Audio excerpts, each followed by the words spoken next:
వంటకి మంట లేకపోవడంతో కడుపు మంటతో మహిళలు గ్యాస్ కంపెనీలపై కదం తొక్కుతున్నారు. ఇళ్లకు గ్యాస్ సిలిండర్లు సరఫరా చేయకుండా బ్లాక్ మార్కెట్కు గ్యాస్ తరలిస్తున్నారంటూ మహిళలు మండిపడుతున్నారు. తాడేపల్లిలోని బాలాజీ గ్యాస్ ఏజెన్సీ నిర్వాహకుల తీరుపై ఆగ్రహించిన బాధితులు గ్యాస్ డెలివరీ వాహనాలను అడ్డుకుని కంపెనీ వద్ద వారి నిరసన వ్యక్తం చేశారు. ఆపదకాలంలో అండగా నిలవాల్సిన సమయంలో మంచి చెడు పాపం పుణ్యం ధర్మం అధర్మం అన్న విచక్షణను మరచి అక్రమ ధనార్జనే ధ్యేయంగా వ్యవహరిస్తున్నాయి కొన్ని గ్యాస్ కంపెనీలు. గ్యాస్ బుక్ చేసి 20 రోజులు గడిచినా డెలివరీ ఓటీపీ మెసేజ్లు వచ్చినా గ్యాస్ బండ డెలివరీ ఇవ్వకపోవడంతో ఆగ్రహించిన బాధితులు తాడేపల్లి నులకపేటలోని బాలాజీ గ్యాస్ కంపెనీకి వచ్చి ఆందోళన చేపట్టారు. గ్యాస్ డెలివరీ వాహనాలు బయటకు వెళ్లకుండా అడ్డుకున్నారు. దీంతో అక్కడ ఉద్రిక్త పరిస్థితులు నెలకొన్నాయి. తమకు ఇవ్వాల్సిన గ్యాస్ సిలిండర్లు 3,000, 4,000 చొప్పున బ్లాక్ లో అమ్ముకుంటున్నారంటూ బాధితులు ఆరోపిస్తూ గ్యాస్ లేకపోవడం వల్ల తాము తీవ్ర ఇబ్బందులు ఎదుర్కొంటున్నట్లు ఆవేదన వ్యక్తం చేశారు. కొంచెం బలంగా ఉన్న వాళ్ళు ముందుకు దోసుకొని వెళ్ళి టోకెన్లు తీసుకుంటున్నారు. మాలా అంటే వాళ్ళు వెనక పడిపోతున్నాం. అయినా కానీ మాకు టోకెన్లు రాలేదు. అయినా సార్ ఫ్రీగా ఉన్నప్పుడు డెలివరీ బాయ్ ఇంటికి తెచ్చిస్తున్నాడు. ఇప్పుడు ఫోన్ చేస్తే ఫోన్ కూడా లిఫ్ట్ చేయడు. 10 రోజుల నుంచి ఫోన్లు చేస్తున్నాం, ఫోన్ లిఫ్ట్ చేయట్లేదు, ఏం చేయట్లేదు. ఇక్కడికి వస్తేనే తిరిగి వెళ్తున్నాం. పిల్లలు మా మనవరాలను కూడా పట్టుకొని వచ్చాను. నాకు బాగోదు, ఒంట్లో కళ్ళు తిరుగుతున్నాయి. అయినా అలానే వచ్చి నిల్చున్నాము. షుగర్ ఉన్నది, అసలు మాట్లాడడానికి కూడా ఇబ్బందిగా ఉంటుంది అనమాట. అలాంటప్పుడు వాళ్ళు ఇవ్వకుండా ఈ ఎండలో ఉండి కూర్చొని నిన్న 3 దాకా కూర్చొని వెళ్ళాము. ఈ రోజు ఉదయం 7 రమ్మన్నారు. అప్పటికి వచ్చేసరికి టోకెన్లు ఇచ్చేసారు. ఇప్పుడు 1500 బండలు వచ్చినప్పుడు 3 లారీలు వచ్చినప్పుడు మీరు 150 టోకెన్లు ఇస్తే మిగిలిన బండలన్నీ ఎట్టెళ్తున్నాయి సార్. మాకు ఇవ్వాలి కదా అలాగా. అయినా అసలు డెలివరీ బాయ్లు ఏం చేస్తున్నారు? ఉత్తప్పుడు వచ్చి అందించడం కాదు ప్రజలకి. ఇలాంటి కష్టకాలంలో తీసుకొచ్చి అప్పచెప్పాలి. ఫోన్లు ఆపుకొని వాళ్ళు పర్సనల్ గా తీసుకొని వెళ్ళి వాళ్ళకి ఎవరైనా ఇళ్ల దగ్గర వాళ్ళు బండ లేదంటే మేము 3,000 ఇచ్చి కొనుక్కున్నాము, మేము 3,500 ఇచ్చి కొనుక్కున్నాము, మాకు తెచ్చిచ్చారని చెప్పని అంటున్నారు. మేము ఇప్పుడు లేని వాళ్ళు, మాకేమి తెలియని వాళ్ళు, మేము ఎన్ని రోజులని ఇలాగ వచ్చి పడిగాపులు పడి కూర్చుంటాము. మేము ఇప్పుడు బుక్ చేసాం 14 ఇవాళ వచ్చి 27, 26, 27. నిన్న వచ్చాం. 3 లోడ్లు వెళ్ళిపోయినాయి. వడ్డేశ్వరం చుట్టుపక్కల ఊళ్ళకి వెళ్ళాలని చెప్పి 3 లోడ్లు ఆటోలు వెళ్ళిపోయినాయి. వచ్చిన లారీలో 300 ఇచ్చేసారు వాళ్ళకి, ఆటోల వాళ్ళకి. ఉన్న వాళ్ళని నుంచో పెట్టి 3 గంటల తర్వాత కూడా అయిపోయినాయి, లేవు బండ్లు అన్నారు. ఇది ఒక టోకెన్ ఇచ్చారు పొద్దున వచ్చి కూర్చుంటే. ఈ టోకెన్ నంబర్ 104 నాది. ఇప్పుడు వాళ్ళు ఏదన్నా 104కి ఇవ్వాలి కదా కంపల్సరీగా. అసలు ఇంతవరకు మొదలెట్లా. ఆటోలు ఏమో లోపల పెట్టారు, అవి బయటకు వెళ్ళాలంటే ఇక్కడ వాళ్ళు ఆపేశారు. అది పరిస్థితి. ఇప్పుడు టోకెన్లు ఇస్తున్నారు, వచ్చిన వాళ్ళందరూ టోకెన్లు ఇస్తున్నారు. వాళ్ళందరూ బండ్లు లేకపోతే ఇంతమంది జనం దేనికి కూర్చున్నట్టు ఇక్కడ. ఇవాళ 100 బండ్లు ఇస్తాము, 100 టోకెన్లు అని చెప్తే మిగతా వాళ్ళు 101 రేపు నుంచి వస్తారు. వచ్చిన వాళ్ళందరూ టోకెన్లు ఇచ్చారు. ఇప్పుడు ఈ టోకెన్ 104 ఉదయం నుంచి ఉన్నాను. ఇవ్వకపోతే మరి గొడవ అవుద్దా లేదా చెప్పండి. గొడవలు అవుతాయి కదా. వాళ్ళు ఎన్ని వరకు ఇస్తారో అంతవరకే ఇచ్చుకోమానండి. వాళ్ళకి తెలుసు ఎన్ని బండ్లు వస్తున్నాయి, ఎన్ని బండ్లు ఇవ్వాలో. ఇంతవరకు ఒకళ్ళు సమాధానం చెప్పట్లా. మరి టోకెన్ ఇచ్చి వచ్చిన వాళ్ళందరికీ టోకెన్లు 200, 300 టోకెన్లు ఇచ్చేసి సాయంత్రం 4 గంటల దాకా కూర్చోబెడితే పని చేసుకునే వాళ్ళకి ఇబ్బంది కదా. ఆటాడాకు వచ్చిందమ్మా, 18వ తారీఖు వచ్చిందా మెసేజ్. మేము చదువుకున్న వాళ్ళం కాదు, ఇద్దరమే, ఒక్క బండే ఉంది. ఏం చేయాలో అర్థం కావట్లేదు తల్లి. పరిస్థితి బాగోలేదు ఆయనకి. బండ పోయి పెట్టుకుందామా అవకాశం లేదు తల్లి. ఏం చెయ్యాలో మొన్న వచ్చి వెళ్ళాము. మెసేజ్ కూడా పెట్టాం. మేము చదువుకున్న వాళ్ళం కాదు. ఎవరు చెప్పాలో ఏం చేయాలో మేము పక్కన వాళ్ళు చూపించుకోమంది. ఆమంది ఈ నెంబర్కే చేసుకుంటూ కూర్చోమంది. ఎందాక పట్ట తిప్పలకి వెళ్ళేవాళ్ళం కదండి. ఏం చేసుకుంటూ కూర్చుంటాం చెప్పండి. ఇది ఉండోళ్ళకి లేని వాళ్ళకి పరిస్థితి చూసుకొని ఇవ్వాలి కదండి. ఏది ఇవ్వట్లేదు. మరి ఎన్ని రోజులు అయిందో. 18వ తారీఖు, మేము 4వ తారీఖు చేసాం. 18వ తారీఖు వచ్చింది. మెసేజ్ వచ్చినా కూడా వెంట దీంట్లో చూపించా వచ్చింది. ఇంతవరకు రాలేదమ్మా. బండ తెచ్చుకోమని ఇప్పుడు అంటున్నారు. నాకేమో ఇది లేదు. పొట్ట తిప్పలకి వెళ్ళి వాటిలో పనికి వెళ్తాము. పని మానేసి అట్లా రాగమ్మా. ఇదే 9వ వార్డు మాది చంద్రబాబు. మేము 11వ తారీఖున గ్యాస్ బుక్ చేసాము. డెలివరీ ఓటీపీ కూడా వచ్చిందనమాట. మళ్ళీ 22వ తారీఖున అదే గ్యాస్ బుకింగ్ ఇది గ్యాస్ బండ్ అమ్ముకున్నట్టు, అంటే డెలివరీ అయిపోయినట్టు కూడా రిటర్న్ ఓటీపీ వచ్చింది అనమాట. అడిగితే కంపెనీకి ఫోన్ చేసాం. ఫోన్ చేస్తే ఆ మేడం గారు అన్నారు, మీరు ఎప్పుడు బుక్ చేశారంటే 11వ తారీఖు అంట పలానా పేరు చెప్పారంట, బాలు అనే కుర్రాడు మీకు గ్యాస్ ఇవ్వలేదా అన్నారన్నమాట. మాకు ఇవ్వలేదు మేడం అన్న. అయితే మీకు 2 days లో పంపిస్తామన్నారు. ఇది 4 days అయిపోయింది అనమాట. ఇంతవరకు రాలా. అడుగుతుంటే ఫోన్ లిఫ్ట్ చేయట్లేదు అనమాట. ఆ బాలు అన్న ఆయన దగ్గర దగ్గర 10 days మట్టి ఫోన్ లో అవైలబుల్ లేడు, అది స్విచ్ ఆఫ్ చేస్తున్నారు. నా దగ్గర డెలివరీ ఓటీపీ కూడా ఉందన్నమాట, ఇదిగోండి. డెలివరీ 22వ తారీఖు వచ్చింది, ఓటీపీ డెలివరీ అయిపోయినట్టు వచ్చింది. మేము 11వ తారీఖు బుక్ చేసాం. భారత రాజ్యాంగ నిర్మాత డాక్టర్ బిఆర్ అంబేద్కర్ ఆశయ సాధనే లక్ష్యంగా దేశంలోని అణగారిన వర్గాల హక్కుల పరిరక్షణకు ప్రతి ఒక్కరూ నడుం బిగించాలని రిపబ్లికన్ పార్టీ ఆఫ్ ఇండియా జాతీయ అధ్యక్షుడు డాక్టర్ భీమ్రావ్ యశ్వంత్ అంబేద్కర్ పిలుపునిచ్చారు. అంబేద్కర్ మనవడిగా ఆయన ఆశయాలను ముందుకు తీసుకువెళుతూ దళితులు, గిరిజనులు, వెనుకబడిన తరగతుల సమస్యలపై దేశవ్యాప్తంగా గళం ఎత్తుతున్నట్లు ఆయన పేర్కొన్నారు. రిపబ్లికన్ పార్టీ ఆఫ్ ఇండియా నూతన కార్యాలయ ప్రారంభోత్సవం నగరంలోని గురునానక్ కాలనీలో జరిగింది. ఈ కార్యక్రమానికి డాక్టర్ బిఆర్ అంబేద్కర్ మనవడు, republic on party of India జాతీయ అధ్యక్షుడు డాక్టర్ భీమ్రావ్ యశ్వంత్ అంబేద్కర్, రాష్ట్ర అధ్యక్షుడు పుల్లేటి దేవిప్రసాద్ తదితరులు పాల్గొన్నారు. ఈ సందర్భంగా నిర్వహించిన మీడియా సమావేశంలో వారు మాట్లాడుతూ రాబోయే ఎన్నికల దృష్ట్యా ఆర్పీఐని రాజకీయంగా బలోపేతం చేయడంపై ప్రత్యేక దృష్టి సారించామన్నారు. కేవలం ఎన్నికలే కాకుండా సామాజిక మార్పు కోసం నిరంతరం శ్రమించాల్సిన అవసరం ఉందని ఆయన అభిప్రాయపడ్డారు. డాక్టర్ బిఆర్ అంబేద్కర్ ఆశయ సాధన లక్ష్యంగా దేశంలో అణగారిన వర్గాల హక్కుల పరిరక్షణకు ప్రతి ఒక్కరూ నడుం బిగించాలని పిలుపునిచ్చారు. అంబేద్కర్ మనవడిగా ఆయన ఆశయాలను ముందుకు తీసుకువెళుతూ దళితులు, గిరిజనులు, వెనుకబడిన తరగతుల సమస్యలపై దేశవ్యాప్తంగా గళం ఎత్తుతున్నట్లు ఆయన పేర్కొన్నారు. Press meet on the occasion of opening of party office opening ceremony of Republican Party of India, Andhra Pradesh Central Office. So it is our privilege to have the presence of our Honorable President, National President Yashwantrao Bhimrao Ambedkar, and also our another chief guest, Sri Major Chandrakant, who is our coordinator for Telugu states. So the RPI party has started this office for the first time in Vijayawada, and we are going to have operations from here. So in Andhra Pradesh, there are so many social, economic and political issues which are to be touched upon. Today's purpose of this meeting is to convey a message that RPI is going to be a very big party in the state, and also it is going to contest in all the elections in the coming season, both in local body elections and also in the state assembly elections. So all those issues will be explained, detailed, in detail by our National President, Honorable Bhimrao Yashwanth Ambedkar. He is grandson of Dr. B.R. Ambedkar, and it is our great privilege to have his presence on this occasion. For opening the Republican Party office, because already we have announced our president, Mr. Prasad, who is our president, and he is looking after the Republican Party of India day-to-day activities.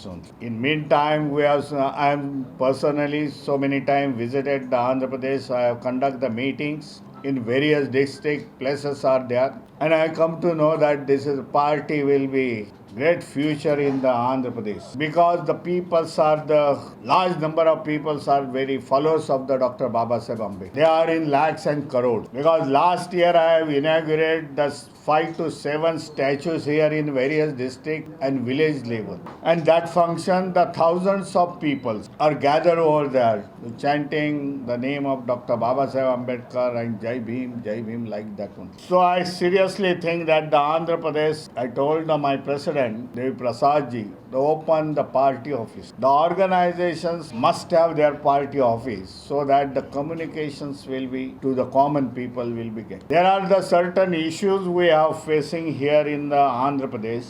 First thing is the atrocities. There are so many cases of the atrocities happened here, but the government is not taking the serious. There is a delay, so much delay in the court procedures. There are so many cases are pending years together. We will raise this issue before your state government. Another thing, there is the education problem is there. Everybody knows that in entire the country, the central government introduced a new education law. Previously it is a bill, now it is converted into the law. గతించిన సోదరుని పేరిట ఆటోనగర్ కార్మికులకు సేవా కార్యక్రమాలు చేయడం అభినందనీయమని ATA ఉపాధ్యక్షులు నేరుసు కృష్ణాంజనేయులు పేర్కొన్నారు. ఆటోనగర్లోని బ్లాక్ స్మిత్స్ అసోసియేషన్ తరపున శివ తన సోదరుడు మల్లుల రాజేష్ పేరిట 6 ఏళ్లుగా చలివేంద్రాలను ఏర్పాటు చేయడం ముదావహమన్నారు. ఇదే సేవా స్ఫూర్తిని కొనసాగించాలని ఆకాంక్షించారు. మల్లెల రాజేష్ 6వ వర్ధంతిని పురస్కరించుకుని ఆయన సోదరుడు శివ బ్లాక్ స్మిత్ అసోసియేషన్ తరపున మజ్జిగ పంపిణీ కార్యక్రమం నిర్వహించారు. ఈ కార్యక్రమానికి ముఖ్య అతిథిగా ఏటీఏ ఉపాధ్యక్షులు నెరుసు కృష్ణాంజనేయులు, సెక్రటరీ రావి రామచంద్రరావు, జాయింట్ సెక్రటరీ అరజా సురేష్ తదితరులు హాజరై కార్యక్రమాన్ని ప్రారంభించారు. ఈ సందర్భంగా వారు మాట్లాడుతూ సేవా దృక్పథం కలిగిన మల్లెల రాజేష్ గతించి 6 సంవత్సరాలు గడిచినా ఆయన పేరిట సోదరుడు శివ పలు సేవా కార్యక్రమాలు నిర్వహిస్తున్నారన్నారు. ఆటోనగర్లో బ్లాక్ స్మిత్ గా పనిచేసిన రాజేష్ అందరికీ చిరపరిచితుడని ఆయన పేరిట చలివేంద్రాలు ఏర్పాటు చేసి కార్మికులకు మజ్జిగ, మంచినీరు పంపిణీ చేస్తున్నారన్నారు. ఇదే సేవా స్ఫూర్తిని కొనసాగించాలని వారు కోరారు. రాజేష్ మిత్రులు మాట్లాడుతూ ఆయనతో తమకున్న సాన్నిహిత్యాన్ని గుర్తు చేసుకుంటూ ఆయన సోదరుడు శివ చేస్తున్న సామాజిక సేవను ప్రశంసించారు. కార్యక్రమంలో ఆటోనగర్ కార్మికులతో పాటు రాజేష్ మిత్ర బృందం, బ్లాక్ స్మిత్ అసోసియేషన్ ప్రతినిధులు పాల్గొన్నారు. విజయవాడ ఆటోనగర్ కేంద్రంగా బ్లాక్ స్మిత్ వర్క్లో మల్లెల రాజేష్ గారు 6వ వర్ధంతి సందర్భంగా వారి సోదరులు శివగారు, అలాగే ఆ యొక్క అసోసియేషన్ అధ్యక్షులైనటువంటి పవన్ గారు, అలాగే వారి యొక్క మిత్ర బృందం అందరూ కలిసి ఈ రోజున గత 6 సంవత్సరాల నుంచి కూడా ఆటోనగర్లో వేసవకాలంలో మజ్జిగ పంపిణీ కార్యక్రమం చేపట్టడం నిజంగా ఎంతో స్ఫూర్తిదాయకం. ఎందుకంటే ఒక వ్యక్తి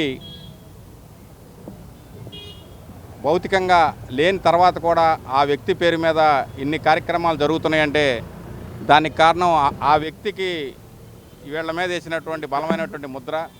అలాంటి వ్యక్తి ఈరోజు మన మధ్య భౌతికంగా లేకపోయినా కూడా ఇలాంటి మంచి కార్యక్రమాల ద్వారా వీళ్ళు మళ్ళీ అతన్ని తలుచుకునే విధంగా ఈ ఆటోనగర్లో 10 మందికి స్ఫూర్తినిచ్చే విధంగా ఈ రోజున వాళ్ళ యొక్క సోదరుడు శివగారు అవనండి, అలాగే పవన్ గారు అవనండి, వారికి సంబంధించిన మిత్ర బృందం అంతా ఈ కార్యక్రమం చేయడం మంచి స్ఫూర్తిదాయకం. ఇలాగే ప్రతి ఒక్కళ్ళు కూడా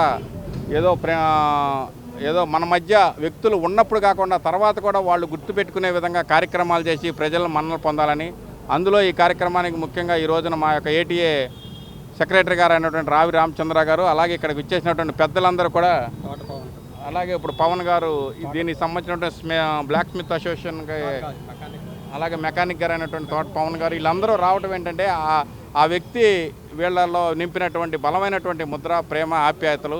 అలాగే మల్లెల రాజేష్ గారు ఎక్కడున్నా సరే వారి యొక్క ఆత్మ శాంతి కలగాలని, అలాగే ఆయన స్ఫూర్తితో ఇదే విధంగా ప్రతి సంవత్సరం వేసవకాలం ఈ కార్యక్రమాలు వీళ్ళు చేస్తూనే ఉంటారని చెప్పి, ఈ విధంగా ప్రజల్లో ఉండిపోతారని చెప్పి తెలియజేస్తూ ఈ సందర్భంగా మరొకసారి రాజేష్ గారికి జోహార్లు అర్పిస్తున్నాం. జోహార్ మల్లెల రాజేష్ గారు. నా పేరు నెరుసు కృష్ణాంజనేయులు, నేను ఆటోనగర్ ఉపాధ్యక్షుడు, ఏటీఏ ఉపాధ్యక్షుడిని. ఈరోజు మా అన్నగారి పేరు మీద ఆటోనగర్లో మజ్జిగ కంపెనీ పథకం చేయడం ప్రారంభించాము. ఇందుకు గాను నాకు ఎంతగానో సపోర్ట్ చేసిన మా అన్నయ్య పవన్ అన్నయ్య కానీ, మా ఏటీఏ అధ్యక్షులు కానీ, సెక్రటరీ గారు కానీ, ఉపాధ్యక్షులు అందరూ కలిసి పేరు అందరికీ థ్యాంక్స్ తెలియజెప్పుకుంటున్నాను. మచిలీపట్నం పట్టణంలో విషాదకర సంఘటన వెలుగులోకి వచ్చింది. పోతేపల్లి శ్రీనగర్ కాలనీలో నివాసం ఉంటున్న నర్రా రూతమ్మ మరణించి 5 రోజులైనా ఈ విషయం బయటకు తెలియకుండా ఉండటం స్థానికులను కలవరపరిచింది. మృతురాలి కుమార్తె సుమతి మతిస్థిమితం లేకపోవడంతో తల్లి మృతదేహాన్ని ఇంట్లోనే ఉంచి ఎవరికీ సమాచారం ఇవ్వలేదు. ఇంటికి వచ్చిన వారిపై రాళ్లు విసురుతూ అల్లరి చేయడంతో స్థానికులు అప్రమత్తమయ్యారు. ఈ విషయం తెలిసిన స్థానికులు పోలీసులకు సమాచారం అందించారు. సంఘటనా స్థలానికి చేరుకున్న తాలూకా పోలీసులు సంఘటనా స్థలానికి చేరుకుని పరిస్థితిని అదుపులోకి తీసుకుని విచారణ చేపట్టారు. మీ అమ్మ ఎక్కడికి వెళ్ళిందమ్మా? ఎప్పుడు వెళ్ళింది? ఏ ఊరు? గుడివాడ ప్రేయర్కి వెళ్ళింది. నువ్వేం చేస్తావమ్మా? పదన్నమ్మా వెళ్దాం అంట్లో. పదన్న లోపల పదా పదమ్మా. నువ్వు నడు. కానిసేపు వస్తున్నారండి. బట్టలు తొలుతాయమ్మా.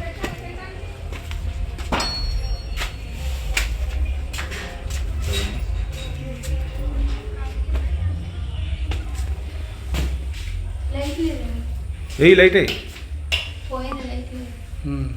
పద లోపల పద. ఆ తలుపుది.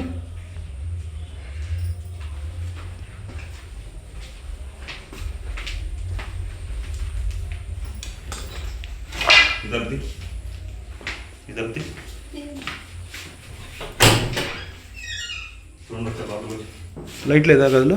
లైట్ వేయమ్మా గదిలోకి వెళ్ళి. లైట్ ఏంటి? విజయవాడ రూరల్ పి నైనవరం గ్రామంలోని శ్రీ కోదండ రామాలయంలో కన్నుల పండుగ సీతారాముల వివాహ మహోత్సవం ఘనంగా జరిగింది. భక్తులు పెద్ద సంఖ్యలో విశేషంగా పూజా కార్యక్రమాలు నిర్వహించి తమ కోరికలు నెరవేరాలంటూ రాములవారు స్వామివారిని దర్శించుకున్నారు. పూజారి మంత్రాలతో ఉపన్యాసాలతో భద్రాచలంలో జరుగుతున్న శ్రీరాముడి కళ్యాణ మహోత్సవం గురించి వివరించారు. గత 30 సంవత్సరాలుగా అద్భుతంగా కార్యక్రమాన్ని నిర్వహిస్తున్నామని వివరించారు. అనంతరం ప్రసాదాలు, వడపప్పు, పానకం, పులిహోర పంపిణీ చేశారు. ఈ కార్యక్రమంలో గ్రామ సర్పంచ్ బట్టా సోమయ్య, సిరిపరపు సాంబయ్య, మొగుడ సురేష్, చేయబోయిన మస్తాన్రావు, ఉప సర్పంచ్ చేకూరి శ్రీనివాసరావు తదితరులు పాల్గొన్నారు.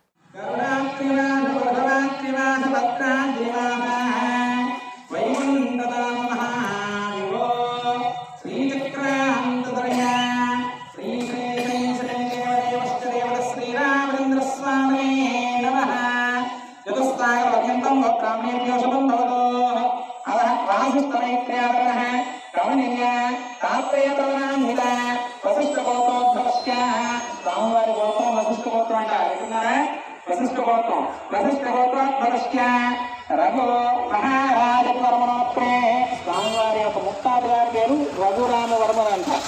రఘు మహారాజ వర్మనోత్రే అత అజ మహారాజ పరమ పవిత్రాయ స్వామివారి తాతగారి పేరు అజ మహారాజు గారట. అజ మహారాజ పరమ పవిత్రాయ స్వామివారి తండ్రి గారి పేరు చెప్పుకుంటున్నాం. దశరథ మహారాజ పరమ పుత్రాయ స్వామివారి తండ్రి గారి పేరు ఏంటండి? దశరథ మహారాజు గారు. దశరథ మహారాజ పుత్రాయ వశిష్ఠోత్రోద్భవాయ ప్రపణ భవనాధీశాయ అఖిలాండనాయకాయ సత్సాధీనాయ సచిదానందమూర్తి వద్ద సీతారాముల వారి కళ్యాణం అంగరంగ వైభవంగా జరిగింది. కావున భక్తజనులందరూ వచ్చి ఈ కార్యక్రమాన్ని జయప్రదం చేసినందుకు ధన్యవాదాలు అర్పిస్తున్నాం. కమిటీ తరఫున జై జై శ్రీరామ్, జై శ్రీరామ్, జై జై శ్రీరామ్. మాది నైనవరం గ్రామంలోని నైనవరం గ్రామం మాది. కోదండ రామాలయంలో ఏటా రాముని యొక్క కళ్యాణం శుభ్రంగా జరుపుకుంటాం. అట్లా ఈరోజు కూడా కళ్యాణం జరిపించాం. భక్తులందరూ వచ్చి తీర్థ ప్రసాదాలు అన్నీ తీసుకుని కళ్యాణాన్ని విజయవంతం చేసుకుని జరిగిపోయింది. జై శ్రీరామ్, జై జై శ్రీరామ్, జై శ్రీరామ్, జై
బాగా జరిగింది.